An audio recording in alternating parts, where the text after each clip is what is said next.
Hello મિત્રો, સ્વાગત છે તમારું મારા કિચનમાં। આજે આપણે બનાવવાના છીએ ખૂબ જ હેલ્ધી અને ખૂબ જ ટેસ્ટી, હેલ્થથી ભરપૂર એવા મગની દાળના પુલાવની રેસિપી। તો જેના માટે મેં અહીંયા 2 કપ જેટલી દાળ લઈ લીધી છે। તો આ દાળને આપણે એક બાઉલમાં લઈ લઈશું। તો આ રીતે 2 કપ દાળ છે તો એને આપણે બાઉલમાં લઈ લઈશું અને એને બે વાર સારા પાણીથી આપણે એને વોશ કરી લેવાની છે। તો હવે મેં દાળને 2 વાર સારા પાણીથી વોશ કરી લીધી છે। તો હવે આપણે તેની અંદર પાણી એડ કરીશું। તો પહેલાં મેં 1 કપ જેટલું પાણી એડ કર્યું છે અને હવે બીજો કપ ભરીને પણ આપણે પાણી આની અંદર એડ કરી દઈશું। તો 2 કપ દાળ હતી તો એના સામે મેં 2 કપ જેટલું પાણી એડ કર્યું છે અને હવે આ દાળને આપણે લીડથી કવર કરી અને 3 થી 4 કલાક માટેનો રેસ્ટ આપીશું। તો આપણા બેટરને થતાં 3 થી 4 કલાક જેવું થઈ ગયું છે। તો હવે આપણે તેને ચેક કરી લઈશું। તો તમે જોઈ શકો છો કે આપણી દાળ જે છે એ સારી રીતે ફૂલી ગઈ છે અને એનો દાણો પણ આપણે આ રીતે પ્રેસ કરીએ તો સારી રીતે પ્રેસ થઈ જાય છે, એટલે કે આપણી દાળ જે છે એ સારી રીતે પલળી ગઈ છે। તો હવે આના અંદરથી આપણે પાણી નિતારીને પછી તેને પીસવાનું છે આપણે।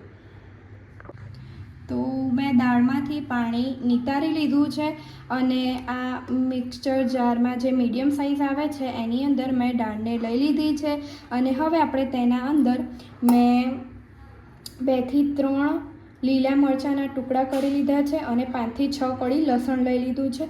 તો એને આપણે એડ કરી દઈશું અને થોડુંક એવું આપણે આની અંદર પાણી એડ કરીશું, એટલે સારી રીતે બ્લેન્ડ થઈ જાય એના માટે। તો થોડુંક એવું, આપણે બહુ વધારે પાણી એડ નથી કરવાનું, બસ થોડુંક એવું પાણી 3 થી 4 ચમચી જેટલું પાણી એડ કરી અને પછી આને આપણે ગ્રાઇન્ડ કરીશું। તો મેં સ્મૂથ આને પીસી લીધું છે। તો આ રીતે મેં બધા જ બેટરને પીસી લીધું છે અને હવે આપણે આની અંદર બસ ફક્ત મીઠું સ્વાદ પ્રમાણે એડ કરીશું। તો હું મારા સ્વાદ પ્રમાણે આની અંદર મીઠું એડ કરી રહી છું। તો મેં 1 થી 1.5 ચમચી જેટલું આની અંદર મીઠું એડ કર્યું છે। તમે તમારા ટેસ્ટના હિસાબે વધારે કે ઓછું પણ કરી શકો છો। તો હજી મને આ બેટર થોડુંક એવું ઠીક લાગી રહ્યું છે તો આની અંદર પાણી થોડુંક એવું ઉમેરીશ અને પછી હું આ બેટરને સેટ કરી લઈશ।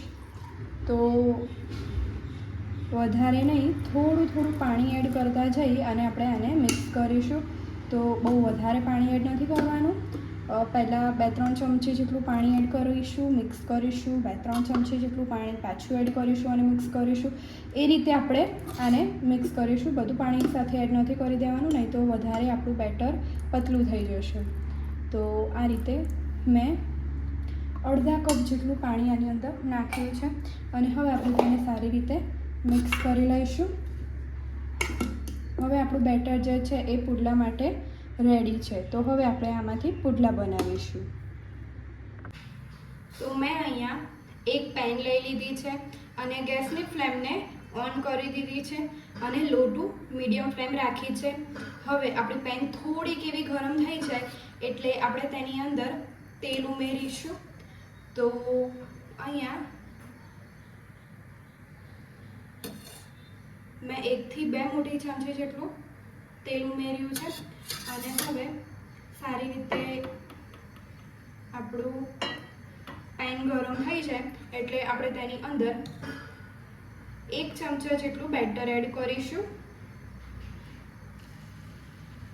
તો આ રીતે 1 ચમચા જેટલું બેટર મેં એડ કર્યું છે અને આને સારી રીતે આપણે આ રીતે ફેલાવી લઈશું ચમચાની હેલ્પથી। તો આ રીતે તમારે આને સેટ કરી લેવાનું રહેશે। તો આ રીતે મેં આને સેટ કરી લીધું છે।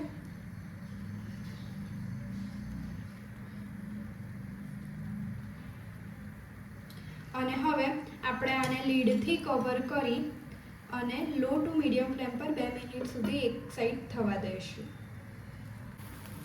તો 2 મિનિટ જેવું થઈ ગયું છે.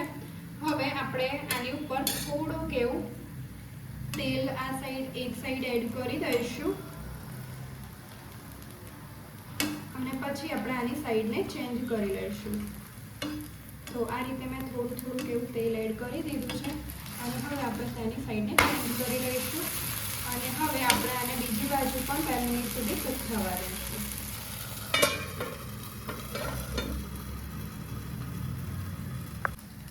તો બીજી સાઈડથી પણ આપણો પુલ્લો જે છે એ ચડી ગયો છે.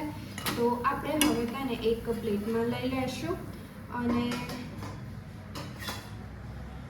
હવે પાછું આપણે પેનની અંદર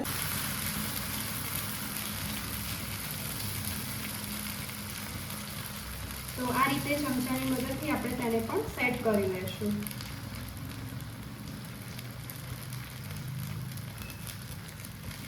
તો આ રીતે તેને ચમચાની મદદથી સેટ કરી લેવાનું અને હવે આપણે આને પણ લીડથી કવર કરી દઈશું અને મીડિયમ ફ્લેમ ઉપર 2 મિનિટ સુધી એક સાઈડથી થવા દઈશું. તો હવે 2 મિનિટ જેવું થઈ ગયું છે. તો હવે આપણે આને એક સાઈડથી પાછું તેલ થોડું એડ કરી દઈશું.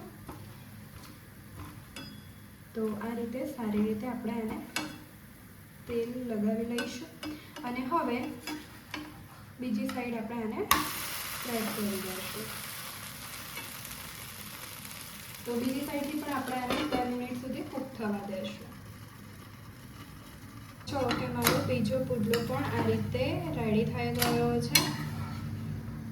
તો હવે હું તેને સર્વિંગ પ્લેટમાં લઈ લઈશ. તો તમે જોઈ શકો છો કે આપણા મગની દાળના પુડલા જે છે એ રેડી થઈ ગયા છે. તો ટેસ્ટમાં પણ ખૂબ જ સરસ આનો ટેસ્ટ આવે છે. એકદમ આપણે જે દાળવડા ખાતા હોઈએ તો બસ એ જ રીતનો આનો ટેસ્ટ આવે છે. પણ દાળવડા એ ઓઇલી હોય છે તો કંઈક હેલ્ધી ખાવાનું મન થાય તો આ ઇન્સ્ટન્ટ પુડલા તમે બનાવી શકો છો. તો તમને મારી આ રેસિપી કેવી લાગી મને કોમેન્ટ બોક્સમાં જરૂર જણાવજો.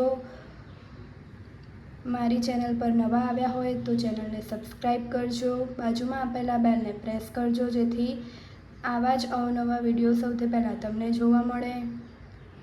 અને વધુમાં વધુ વિડીયોને લાઈક કરજો અને શેર કરજો.